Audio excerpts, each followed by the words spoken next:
Welcome back to some more What the hell is wrong with Dead by Daylight? our DBD news. My name is Wolfyowns, and we have a lot to talk about. This is where we talk about all of the special and new things coming to Dead by Daylight. Now, I know it's been a while since we had some good old DBD news, but there hasn't really been anything to talk about. Now, this dev stream, as the kids would call it, was pretty lit. Now, this is going to be awesome. There's a lot of stuff to talk about, a lot of stuff to share. Now, first off, we're going to hear about the Lunar Survey, so let's listen in. So, Lunar New Year's survey should come out really quickly in the next few days, I imagine, maybe next week, to collect your thoughts and your suggestions about what we can do about events. I think the Lunar New Year event was extremely well received. It was super positive. It was cool. At least we enjoyed it from our side. We want to know more about how you felt it went so that we can make the next ones even better. Man, you crushed it. Seriously. I was looking at the number, it was like, Alrighty, so basically we're going to have the Lunar Survey in the next few days. It's going to be awesome when that finally comes out. When it is out, make sure you go and do it, because that will change how events will happen in the future, and that actually is a really big deal, actually. Oh, wait, what was that? Wait, oh my god, breaking news, breaking news! We actually have the surveys actually live. We have Matthew reporting at the scene. Matthew, what is going on over there? Survey is live on social media. So wonderful. Well done, Gabriel. Thank you for doing that. So the survey is live now. So if you feel like giving your opinion, please do. absolutely. Check. It's on our social media. Ooh, it is available, guys. So I'm going to have a link down in the description for you guys to click on if you want to go and answer that survey. It is very important. It will change how events will work in the future. So make sure you do go down below and click that link. And if you want, click any of the links down there that you want to click on. Go ahead, go for it. I have a bunch of links down there. Enjoy. Just click on whatever, open as many tabs as you want, knock yourself out, go crazy. Now, moving on to the biggest part of the dev stream. This is insane. Guys, this is freaking huge. Dave, one of the devs, might have told us what one of the future killers are going to be, and this is freaking huge. I'm blown away by it. The devs cannot confirm anything because they're not allowed to, but this is freaking huge. This might be one of the future killers to come, but don't take my word for it. Let's listen in. You know, they're kept separate from each other, the killers, and then they get to a place where they can stalk the victims. But I mean, it's not a hard rule. There could be a pocket somewhere in the fog where they are having a party, but I doubt it. But it could happen. No, right, they wouldn't tell us, probably. Once every 23 years. That sounds like a very precise number to do that. Yep.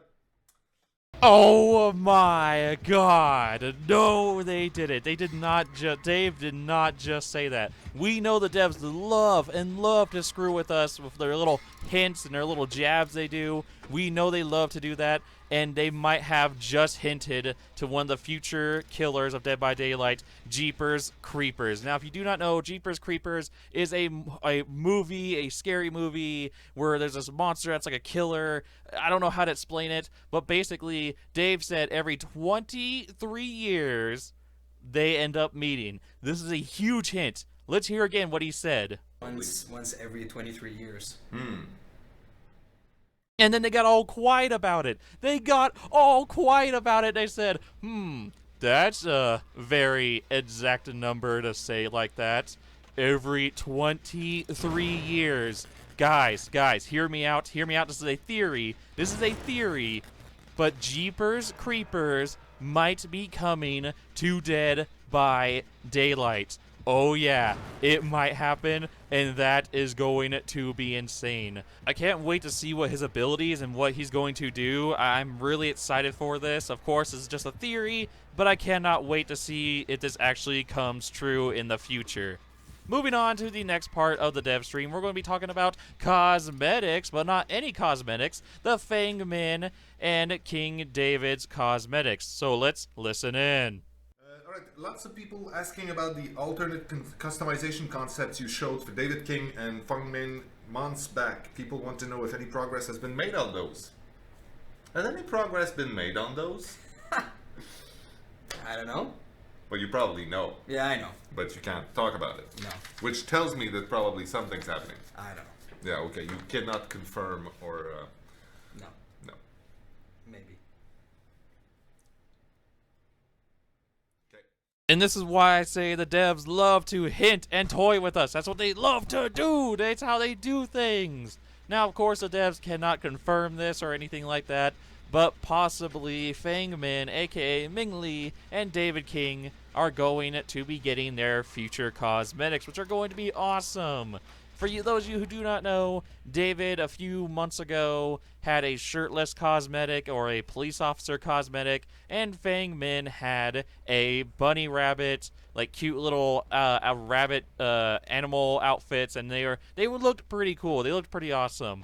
I don't think we'll get the huge bunny ear looking one, but we definitely are going to be getting some of them. If you want to see them, go back in the news videos. I have it somewhere in there, but these are going to be pretty awesome. Moving on to the next part of the dev stream, we're going to be talking about buffing Survivor and Killer.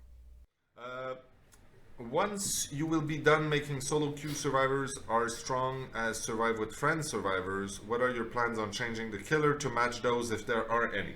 All right. So this question is about. I'm sure that you've discussed this in the stream. It's okay. Those questions keep coming back. We will keep answering them. Exactly. The idea that, you know, some things that are communicated through Survive with Friends really should be part of a survivor that is alone. There's some information that we should give away, which can potentially, surely make the survivor stronger.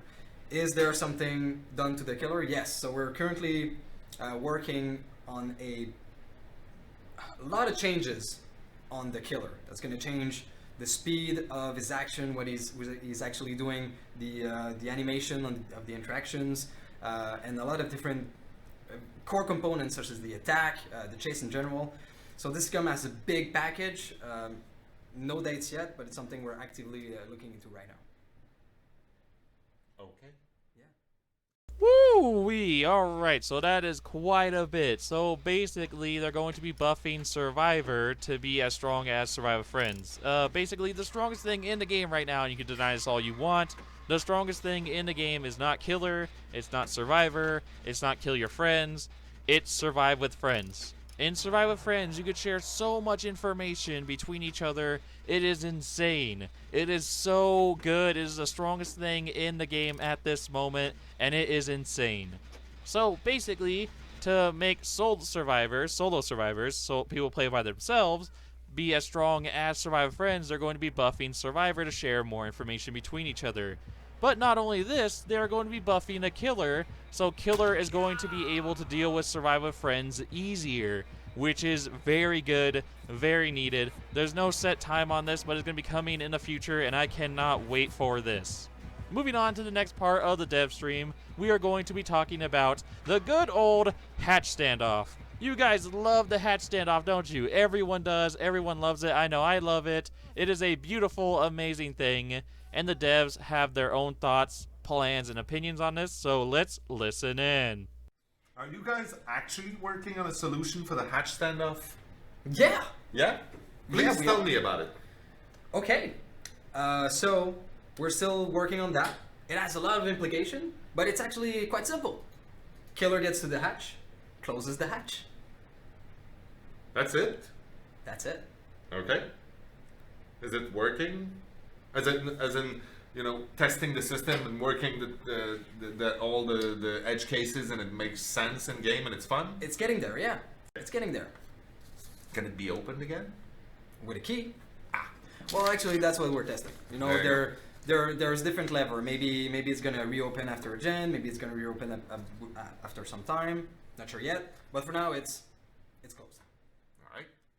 Yes! Alright, that's what I like to hear. So basically, if the killer gets to the hatch first, he will be able to close the hatch and lock it. That is freaking awesome. So no longer are you going to have hatch standoffs. Basically, what the survivors are going to have to do at this point is that he's going to have to go run out the timer until the hatch unlocks, or he's going to go find a key on the map somewhere, or he's going to have to... Basically, the survivor's going to have to go do something, pull a lever, or whatever they decide. But this is very good. This is very needed. So no more hatch standoff in the future. It's being worked on, though. It's not going to be coming out anytime soon. All these things are going to be worked on. They're all in progress, but I definitely am excited for them, and I cannot wait. Next up in the dev stream, we are going to be talking about objectives becoming harder once you achieve higher ranks. So let's listen in. Have you considered adding more survivor objectives, such as requiring a generator to be fueled up before it can be fired up? Also, a very common question that keeps popping back, whether it's alternate objectives or like making the objectives different or bigger. Yeah. I mean, one thing you're gonna see for sure in this type of objective is in events like Lunar Year, what just happened. We're gonna play with different objectives like that and have fun. It was also discussed at some point, and I mean, I'm saying that just for fun. It's not something that's gonna happen anytime soon. But we're having fun with saying that as the survivor go up in ranks, their objective becomes tougher. So they need to do more steps towards repairing and then exiting the map. I actually really like this idea. Basically, the higher rank that you get, the much harder it becomes to rank up and keep that rank. I actually like this idea. It should become harder to keep your rank at higher ranks and become harder to achieve higher ranks. The reason I like this idea is because then you can start implementing rewards, cool outfits for achieving rank 1, like a shirt that says rank 1 on it or something, and then like pants next season and hats the next season. There's so many cool things that can come from it being harder to rank up. That this is really needed for rewards to come in the game. So I actually really like this idea. Moving on to the next part of the dev stream, we are going to be talking about how long does it take to make a killer on the whiteboard and put him into the game. So let's listen in. Alright, here. How long does it take from the whiteboard to get a character into the game? So we've looked into that. The updated number is 4 months. Yeah, it's an average. Sometimes it's a little longer, sometimes a little shorter. And some steps can shrink and grow. You know, obviously the licensed killers, the beginning where we're trying to figure out what they look like, for instance, is going to go much faster because it's already nailed down. And the approval for our own killers is usually faster because it's among ourselves and we validated every step. But there's more research. Yes, so it balances out to about 4 months. Some powers also and perks have been a little easier to get into the game and to debug. Sure. Yeah, that's about that. Alrighty, so basically I already knew the answer to this question because a few months ago I actually took some time to go and research the DLCs. And basically if you go look at the DLCs at which time they came out, it's usually every few months we get a new killer DLC. 2 to 3 to 4 months we get a new killer DLC, a new DLC, something new to the game. So I already pretty much knew the answer to this just by going and looking it up myself, just looking at the DLCs. They all give you timelines, so yeah, every few months we get a new DLC, so that's pretty awesome. Moving on to the next part of the dev stream, we are going to be talking about all of the unknown characters in Dead by Daylight. Vigo, Kate, Alex, everybody. So let's listen in.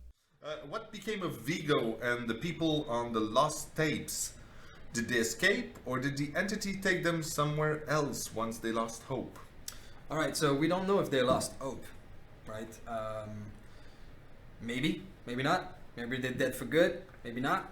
But it's important to understand that within the realm of the entity, there's not just one place that exists at one time. There's pockets, so bubbles, and there's plenty in there. So some survivor live in there, will never be around. You know, maybe Kate is here somewhere, we don't know.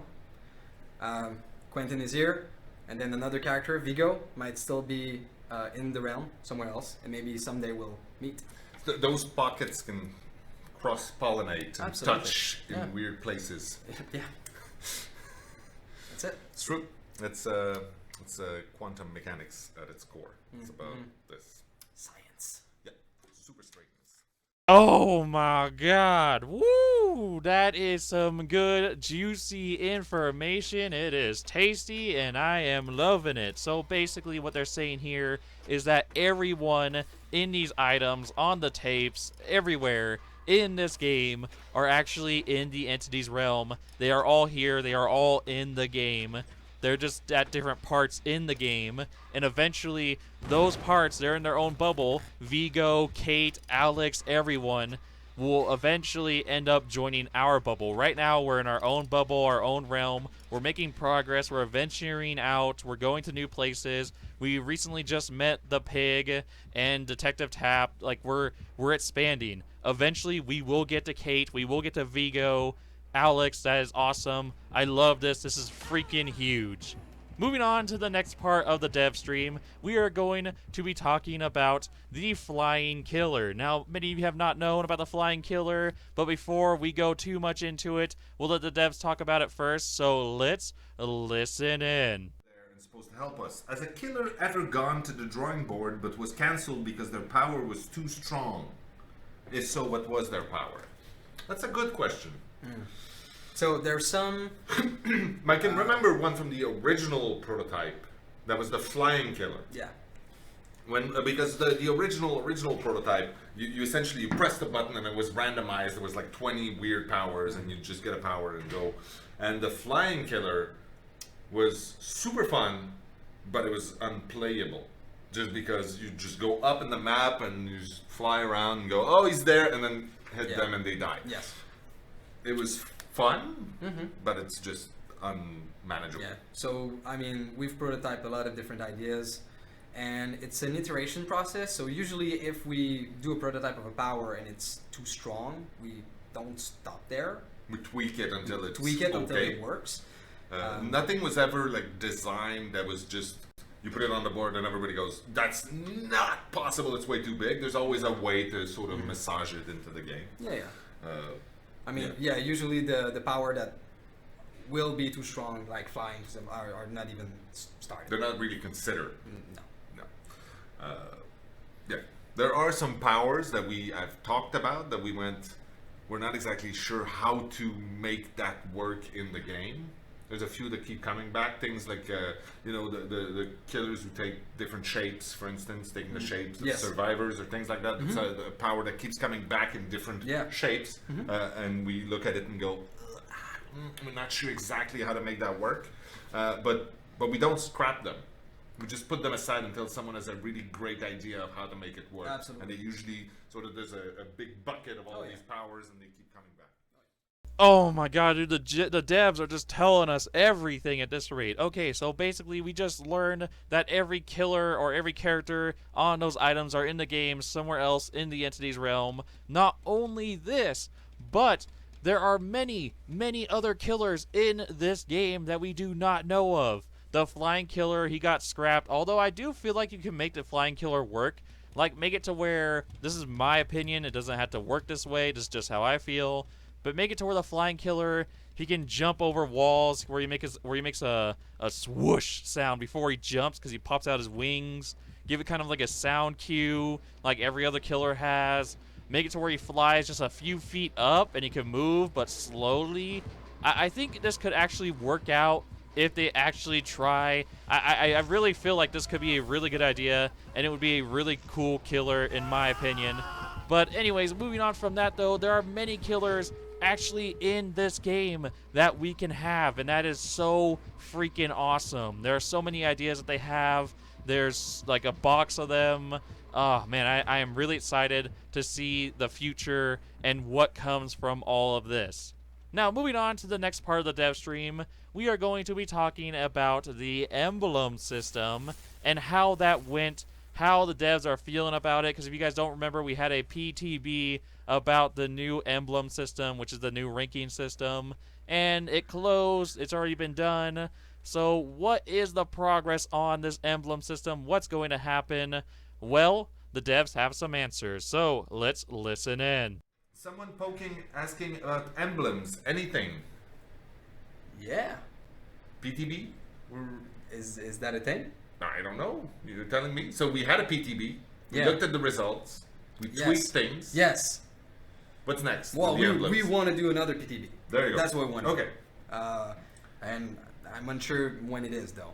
Yeah. Yeah. But look for it. So the system changed quite a bit. There's a new hooks in there to make sure that more gameplay styles are reflected.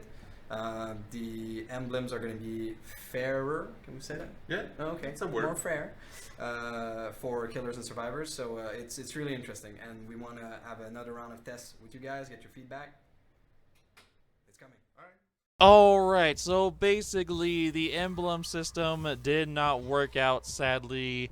It did most of the parts it worked out perfectly. There was one category that was really hard to understand what you need to do and when you were losing points and when you were gaining points. One of the categories were just really hard to understand why it was like that. So basically the PTB was closed, they got their research done, they pulled it back, and they are going to fix it, and they are going to change things, and they are going to try and make it better. So definitely looking forward to that. They are going to have, as they said, another PTB in the future to test out the changes that they made to the emblem system. So we all will have another chance to test out the PTB, and this is actually going to be pretty awesome. I definitely am looking forward to testing out the PTB again. You guys all did a wonderful, amazing job at testing it out and giving them answers and everything.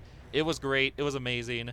That is going to be it for the news today. Now make sure you do go down in the comments below and leave your opinion. Tell me, are you excited for the changes to come? Do you want Jeepers Creepers to be in the game? Are you not excited for the changes? Let me know down in the comments below, and do make sure to leave your opinion. I love hearing you guys' opinions. They mean so much to me. I love reading them. We're in this together. Anyways, like I said, that's going to be it for the news today. But later tonight at 10 o'clock news, will they ever bring back the Moonlight offerings? We have any plans on bringing Darkest Moonlight back as an offering on the Bloodwebs? That's interesting because we were talking about that actually, I think a day or two ago, about these offerings that we removed from the game. Yeah. So is there an intention of bringing them back? Absolutely not.